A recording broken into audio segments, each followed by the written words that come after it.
Hello, everybody. Happy Monday. Welcome to Moxie Bets, presented by Caesar Sportsbook. I'm Katie Mox. Today, we're talking AFC South with our friend from the Sports Gambling Podcast Network, Munaf Manji. Munaf, welcome back. Thank you for joining us. How was your weekend? Weekend was great. Thanks for having me back. I think I'm probably in the minority of people that actually are involved in the AFC South, just because Yeah. it's one of the worst divisions in the Uh-huh. NFL now. But no, glad to be back with you, Katie. Football is right around the corner, and I'm excited to talk about AFC South with you. I am too, because yes, it is one of the traditionally worst, divisions in football, but it's kind of exciting this year. There's a lot of changes, some Yep. new quarterbacks, some new coaches. Things might be flipped on its head a little bit. So let's go ahead and start with the odds to win the division. Jags, of course, the overwhelming favorite at minus 175, followed by the Titans at plus 340. And then the Colts and your Texans have the longest odds. Texans at plus 850. Uh, who do you think wins this Is it just the Jags? Can you even I think sprinkling a little on the Texans is kind of fun, but what do you Mhm. think? It's the Jags are winning this division. Yeah, I think the Jags, obviously, just because of the success they had, especially in the second half of the season last year, where I think they won what 8 out of their last 9 games or something in that Mhm. neighborhood for them to sneak up and win the AFC South last year. Um, I think there is some value on the Tennessee Titans for this Okay. upcoming season. You kind of take a look around the division. You mentioned Texans and the Colts are new head coaches, rookie head coaches, and rookie quarterbacks. That's already a red flag for me when I'm talking about putting money down on a team, right? Mm, Just because it's maybe like a transition year for both of those teams, new offensive system, new defensive system, rookie quarterbacks. But the Titans, I know you still have Mike Vrabel as the head coach, and he's not yeah. many seasons removed from winning Coach of the Year. Mhm. Ryan Tannehill is still there. He's still a average quarterback. You still have Derrick Henry, and they added DeAndre Hopkins as well, right? And this team is always competitive when they face some of the better competition in the entire NFL. But I think there is some value on the Titans at around plus Yeah. 340. I don't like putting money down on a minus favorite, especially for season long and having your money tied up for that Well, especially long. the Jags. Yeah. Yeah, and again, they can. I know that they had a great season last year. You finally have an adult as the head coach and Doug Peterson, but you're probably one or two injuries away on the offensive side from this team sliding down again. And you still have good old Derrick Henry with the Tennessee Titans, and even behind Ryan Tannehill, Malik Willis, and even Will Levis. Mm, Yeah. I think Malik Willis is obviously going to be second in that depth chart. Um, but I think I'm higher on the Titans this year than the market is. So I think as a value play, Katie, I'm going to put my money down on the Titans. Okay, I like that. I wasn't really thinking that. Obviously, I think this is the Jags division to win, and Sure. they did. What they went 9-8 last year. They won the division, priced at plus 750. So we've seen stranger things happen.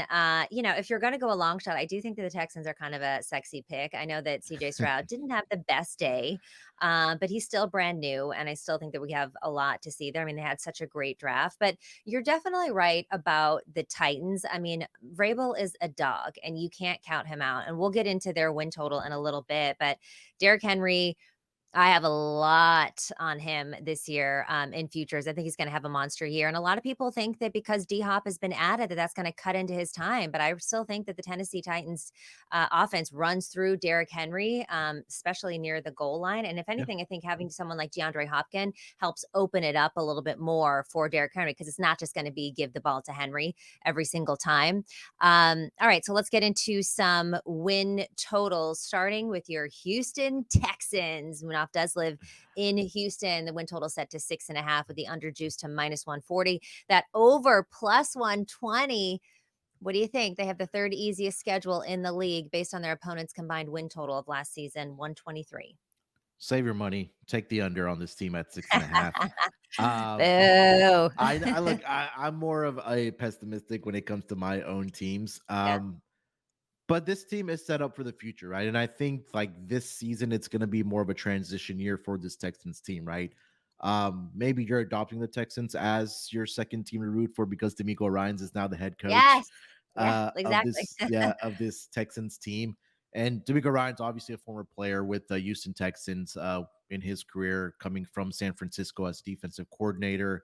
And the fans are excited about it, right? But like I mentioned, when we do have a rookie head coach, and you do have a rookie quarterback, that's typically going to take maybe a full season and then the offseason again for this team to, look better on the field. I think there are going to be some growing pains for CJ Stroud. I was really surprised that he only played the amount of snaps that he did in that first preseason Yeah. game because we saw some of the other rookie quarterbacks play a little longer, and I would wish that D'Amico Ryans had played him a little longer. Maybe that does happen in week 2 of the preseason. Despite them having an easy schedule, I still think there's some holes to be filled Mm. for this team, whether that's in the secondary, whether that's in the front seven. Um, but this team only won a combined 11 games for the last 3 seasons, Katie. Um, I just think that this year we'll see D'Amico Ryans put in his defensive plan. We'll see the offense put in their defensive or offensive plan. I think CJ Stroud may just go through some growing pains because going from the collegiate level, especially at Ohio State, where everything was Yeah. autopilot and it was so easy for him, coming to the professional level, there might be that transition period for him. So at least for this season, I'm going to go with the under 6.5 for this Texans team. All right. Well, I'm on opposite side of you here, Munaf, and I'm very high on this team. And look, you're right. The offense was the worst in the league, Yeah, but they can't help but to improve with sure. CJ Stroud. I know that, it is a big jump for him.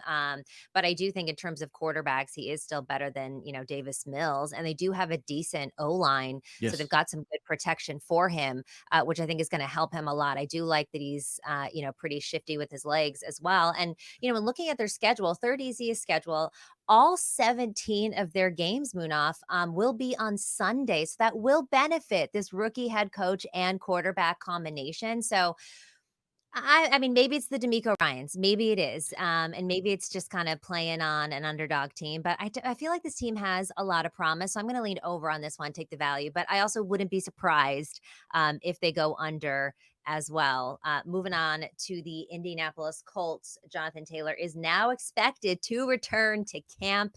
I'm sure Colts fans are happy about that. Their win total 6.5 over, slightly favored by our friends at Caesar Sportsbook at -115. That under -105. What do you think? This is a team that I really struggled with, Katie, because Mm, you have Anthony Richardson. We don't know what the upside is with Anthony Richardson, right? I mean, there was flashes when he played at Florida last season where he could be a very competent quarterback at the professional level. He could get it done with his arm, he could get it done with his legs as well, right? We saw that at the in the college season last year. But like you mentioned with the Texans, them having one of the worst offenses, the Colts were right down there with them. yeah, And again, that kind of tells you how bad this division has been, at least over the past couple of seasons. But again, a rookie head coach, you have Shane Steichen coming in from the Philadelphia Eagles to be the head coach here. I think that 6.5 may be a stretch for this team as yeah. well. I think their ceiling's probably around 5 wins Mhm. for this team. Again, rookie head coach, rookie quarterback. And I'm not really sold on their skill positions. I know we talked about Jonathan Taylor. He's been in the news in the offseason about, hey, I want to get out of this team. He requested a trade, but now it seems like he's going to be reporting. But if Jonathan Taylor, for whatever reason, goes down, God forbid, to an injury, I'm just not very sold on the depth behind him. And also, I'm not very sold on their wide receiver. I know Michael Pittman had a great season last year, but this team has just been a quarterback carousel ever since the Yeah, surprising retirement of Andrew Luck, right? They went through yeah. Philip Rivers, Jacoby Brissett, Matt Ryan. Hopefully, they found that answer in Anthony Richardson. But again, offensive line is a huge concern for this team as Mhm. well. Imagine if Jonathan Taylor had a at least an average offensive line of what he would be able to do on the ground and what he's done in his early career. But I think the Texans and the Colts are going to be the bottom dwellers of this team. I think this is a 5-win team. I'm going to go with the under on the Colts as well. Yeah, hard to argue with anything that you just said there, Munaf. But I think when looking at division, they have 2.5 wins as their division total with the Mhm. over -140. I do think that they could get three, maybe three of those 5 wins come in the division, maybe two of them at the hands of your Yeah. Texans. Like you said, first season under Shane Steichen, I have a ton of respect for Shane Steichen and what he did with the Eagles. And I think with Anthony Richardson, we could see similar things with, how well he helped Jalen Hurts because they are kind of similar dual threat quarterbacks. Yes. The Colts have won 10 plus games and made the playoffs in the first season under a new head coach in each Mm, of the last four instances. So, not exactly saying that's going to happen here, but it is like an interesting little stat for their franchise. Schedule is easy, like everyone in this division, third yeah, easiest. They do have a positive net rest advantage as well. None of their opponents have a bye week prior to playing the Colts, so that's going to play into their favor. You mentioned it, Munaf. The O line absolutely sucks, yes, and they did not improve it in the offseason. I believe their quarterbacks were sacked something crazy like 60 times yep, last year. yeah, Good news about Anthony Richardson. He does have the lowest pressure to sack rate of the first round quarterbacks that were taken out of the draft. So that should help mitigate that a little bit. yeah. So I'm going to lean over in their division wins, which again is at 2.5. It kind of reminds me, Munaf, and maybe this is just me being crazy, of the Niners coming off of like Jim Tom Sula and Chip Kelly into Kyle Shanahan. That's kind of like what Steichen can be coming on board. Yeah. So, let's see if they can get 3 wins in the division. I think the playing style, like you mentioned, between Jalen Hurts and Anthony Richards is very similar. Obviously, Jalen Hurts, he's I think his rookie season he started. I think the back half of the season, and then I think that really helped him transition to what they were able to do last season. And he had an MVP caliber year last year Yeah. for the Philadelphia Eagles. Obviously, getting to the Super Bowl and falling just short. Anthony Richardson could be on that projection as well, like you mentioned with Shane Steichen at the head coaching position yet. So I know we saw the highlights of him having that bad throw against the Bills in the first Yeah. preseason. Yeah, but it's a preseason. Again, he needs to get Yeah. reps at the professional level, but I think the potential is definitely there. And I guess they saw something in Anthony Richardson when they drafted him at the fourth overall pick in this last draft in the NFL. So um, I'm hoping for the sake, if you're a Colts fan, that you finally found your answer at the quarterback Yeah. position, just because we just mentioned of how many quarterbacks they've gone through. But yeah, I think that the potential is definitely there for this Colts team. And like you nailed it, Katie. They need to beef up that offensive line because not too many seasons ago, they were one of the best offensive lines in the entire league. I know they had a couple guys that suddenly retired and moved on to different franchises as well. But if they're able to that beef up that offensive line, maybe this season or even next season, this could be a team that's going to be right up there, maybe with the Jaguars, to compete in the division next year. All right, moving on to those Jags. Their win total is really high, Munaf. It is 10 with the under juice to minus 125. That over at just over even money. They have an easier than average schedule, but they have the 10th largest increase in Yes. difficulty because as division winners, Munaf, they play a first place schedule of opponents that includes the Chiefs, the Bills, and the 49ers. I'm leaning under on this one, but I want to hear what you have to think. What do you have to say? Yeah, I think the crowd is going to hate because I'm taking unders here, and I know the overs are the big sexy picks, but at 10, I have to go under here as well, and everything that you just mentioned as well, right? They play a difficult schedule just because they did win the division last year. They have difficult opponents. Now, the advantage that the Jaguars may have is that some of the difficult, more polished teams in the NFL, they're getting at home, right? Then week 2, the Yeah. Kansas City Chiefs come to town. They have, I believe, your Niners. They're going to be in Jacksonville after their bye week for the Jags in week 10. You get the Cincinnati Bengals at home as well. So that's their advantage. Also, Baltimore, if you want to throw into that conversation as well, it's going to be on Sunday Night Football in week 15. So that's to their advantage. I think that this team is a 9-win team. At 9, and I think they'll repeat what they did last year. But I loved everything that what they've done over the past couple of seasons to beef up this roster. Right, you get Calvin Ridley back, who was suspended for the year for the whole the gambling fiasco that went down with him. Trevor Lawrence took a Yeah. huge step from his rookie year to last year. And I keep on saying this on when we talk about the Jacksonville Jaguars is that they finally have an adult at the head coaching position, right? We saw the turmoil that happened with Urban Meyer in Trevor Lawrence's rookie year. They have a lot of speed on offense with Calvin Ridley, with Christian Kirk, Travis Etienne. We could throw in there as well. But I feel like there's going to be some games where they fumble it away. I think they had a lot of turnover luck on their side last year as well, if I'm not mistaken. Um, but again, you have to go to Cleveland. You have to go to Buffalo. You go to New Orleans, that's not easy to play, and then you go to Pittsburgh as well. So Yeah. they have a very difficult schedule, like you did, like you mentioned there. I think this team is probably a 9-win team. I'm gonna go under 10 on this Jacksonville Jaguars team. Yeah, I lean under on this too, and it's so funny. I said all this on the Pick Six podcast last week, and the Jags fans got very mad at me.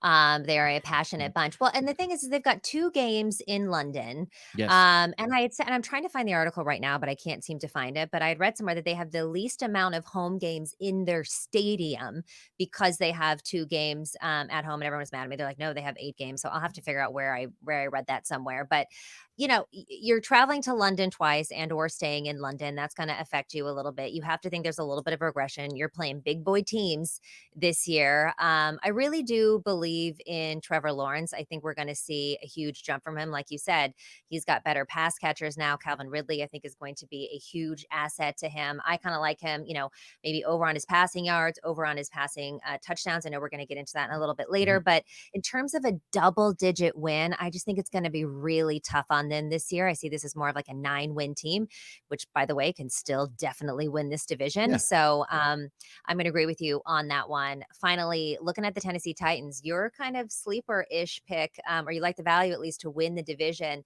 They produced a 7-10 record last season, -125 to hit the over 7.5 wins this year. Prior to last year, they did win 9+ games in each of the previous 6 seasons, Yep. and they have gone over their win total in 4 of the last 5. A lot of people I feel like are counting the Titans out, but like you said earlier, they still have Mike Vrabel, they still have Ryan Tannehill, Derrick Henry, and now they have D Hop. Is this an 8-win team? I think so. I think this is the value team in this division because, like you mentioned, right, they've won at least over the last two out of the last 3 years, they were in double digit wins. They have obviously this division plays the AFC North, but when you have Derrick Henry, I know again we have that whole conversation in the offseason about running backs not being paid. But I think both you and I agree that Derrick Henry should have a big year for this Tennessee Titans team. Yes. Um, Yes. you still have Ryan Tannehill as a quarterback. I think he's at least an above average quarterback, and he can run your offense. And he's been with this team for several seasons now. You added D Hop. D Hop, when healthy, in my opinion. This made me remember Good. my homerism comes out that he's, I think, a top 5 receiver in this league. Yep. He has the best hands in the league. You Yep. have Treylon Burks, who had a great season last year for them as well. But this is another team that has offensive line concerns as well. But the thing that I love about this team, when we talk about blue collar teams, I think Tennessee Titans really fit that mold Yeah. with Mike Vrabel. He's going to get his guys ready to play every single season. This team last year finished 5-6 in a one-score game, so maybe that luck, goes to their side. Fumble luck wasn't on their side last year as well, so those things typically from season to season tend to even out. But again, I can see this team getting 9 wins. And again, like we mentioned when we talked about the Jaguars, at 9 wins could possibly get you this division. I like Yeah. the over 7.5. I thought this was a tad bit too low for the Tennessee Titans for this upcoming season, Katie. Yeah, I agree with you, especially when you think about the new quarterbacks coming into the division. I mean, it is totally, even though I'm pretty high in the Texans, it's totally plausible that the Titans sweep both the Colts and the Texans. That's 4 wins right there. They could split with the Jags. I mean, Yeah. I think that Mike Vrabel gives them a chance to win every single time. And like you said, future Hall of Famer, probably D Hop. I mean, we saw it with Kyler Murray too. He's out there somewhere. He's going to get the ball, and I Yeah. think that's going to help Ryan Tannehill a lot. And Derrick Henry, you just can't stop him. I mean, he's such a big body. That stiff arm is absolutely deadly. So I definitely think this is an 8-win team. I'm going to agree with you on this one. We're going to take a quick break. You're watching Moxie Bets. When we get back, we're talking player props for the AFC South.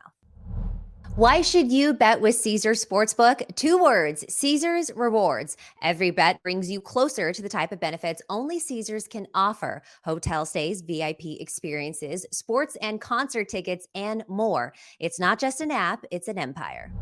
All right, welcome back to Moxie Bets, presented by Caesar Sportsbook. Here with our friend Munaf Manji from the Sports Gambling Podcast Network. Munaf, you are the prop man. So let's go through some props for the division, starting with the top here. Trevor Lawrence, passing touchdowns, over under, line is 26.5. Which way are you going?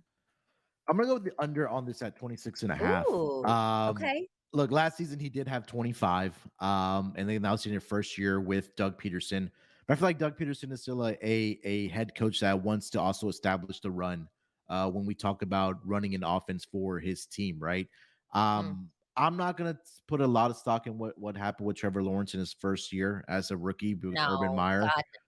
God, That season, he had 12 touchdown passes to 17 interceptions. But I think at 26 and a half, this number is a bit of a stretch. I know, like we talked about, they have Calvin Ridley. Um, I think that this might be in the neighborhood of 24, 25. And we talked about their schedule as well, right? They play some of the more better teams in this true. entire football league, which those teams have better defenses as well. And I think that there may be a struggle for Trevor Lawrence, at least, throwing the football and getting those touchdowns. So at 26 and a half, I can see him getting another 24, 25. But Yeah. 20, anything 27 or above, I just feel like it's a stretch for Trevor Lawrence. So I'm going to take the under on Trevor Lawrence for his passing touchdowns. Yeah, I mean, what you say makes a lot of sense. I lean over on this one. He does, you're right, go up against some tougher defenses this year than he was able to see last year. But I just look at the progression that he's had. Like you said, we can't really count year one. He had what, Yeah. 12, I think, touchdowns in that year. He had 10 more the next year, 25 last year. He threw for about 241, 242 yards per game, completed about 66% of those throws. But even if you look at like the last part of the season, I mean, he had 8 touchdown passes in December alone. So I feel like he is trending upwards, and he does Yeah. have those really good weapons with Calvin Ridley, Christian Kirk, and also Zay Jones. So Hmm. yeah, I think it's, look, this could go either way. I'm gonna lean over on this one. And I just like his hair too. He's got some of the best hair in the league. So it's hard for me to bet against him. All right, looking at Derrick Henry, King Henry, his rushing touchdown line set to 9.5. The under is juiced to -130. Over is at even money.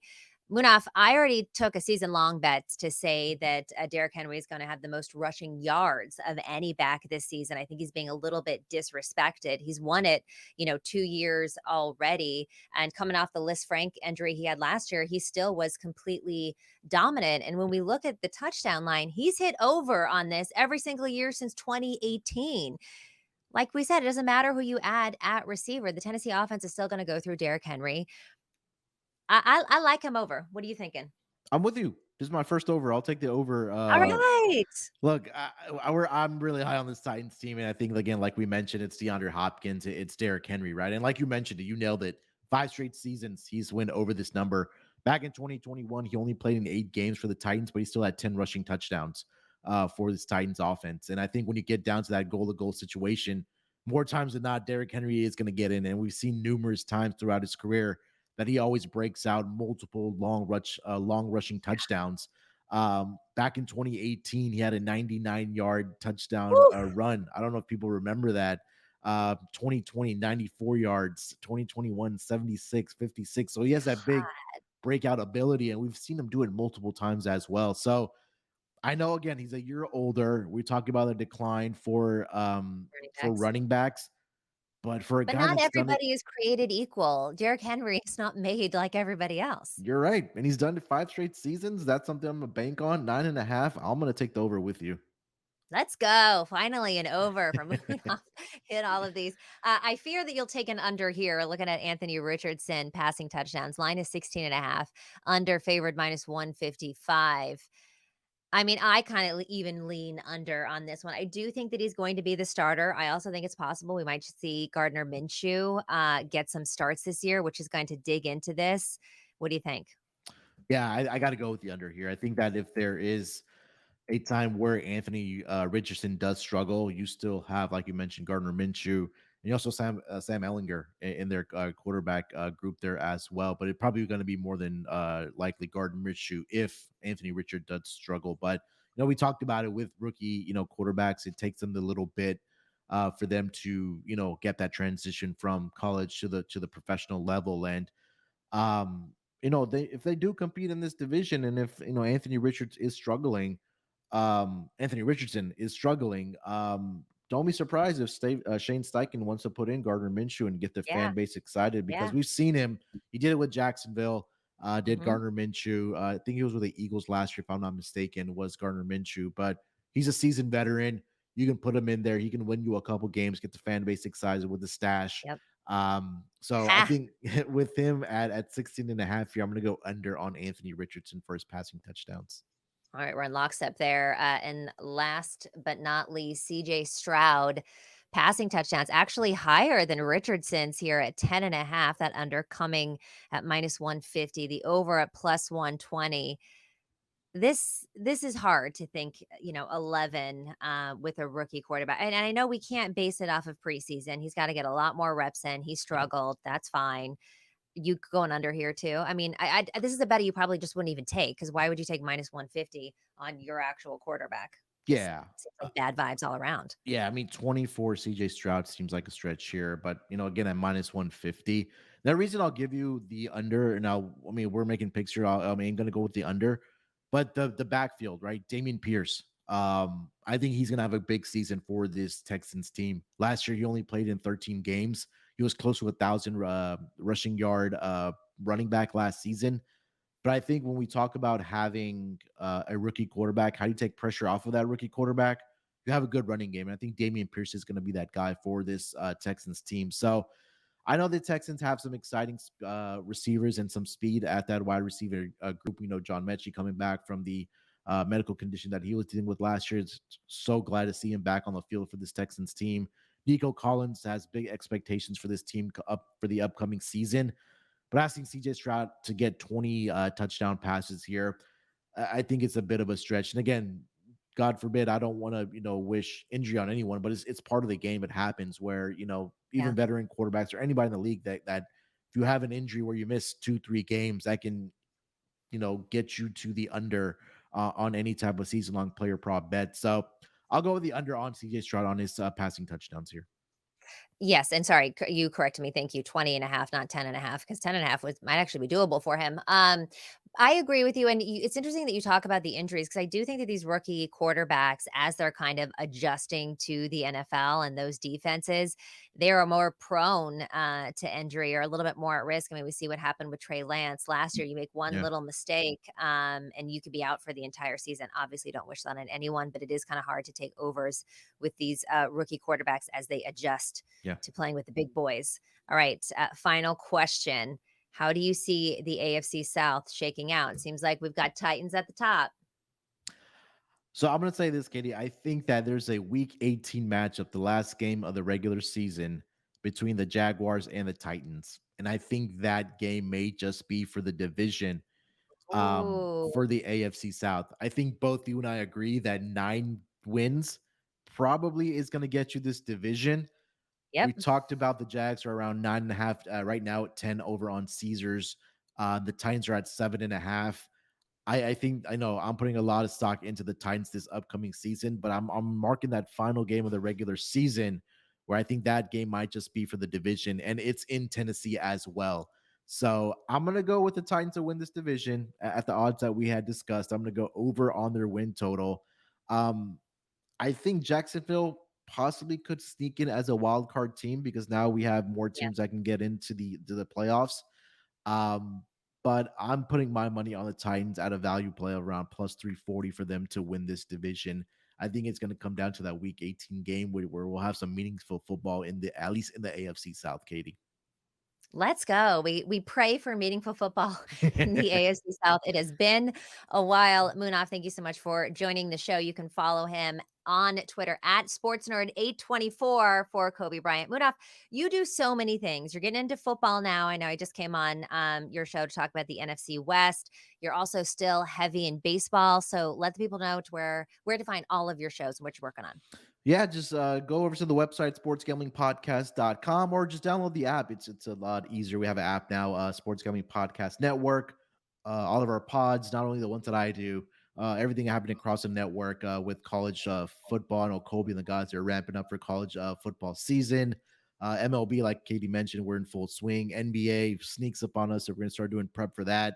And NFL, like we mentioned, we're in the midst of doing division previews and also player props. If you're into that, like I am, we do season long player props on the Propcast as well. So Just find all of our work over at sportsgamblingpodcast.com, or just do yourself a favor, make it easy. Just download the app, and come join us over on the Sports Gambling Podcast Network.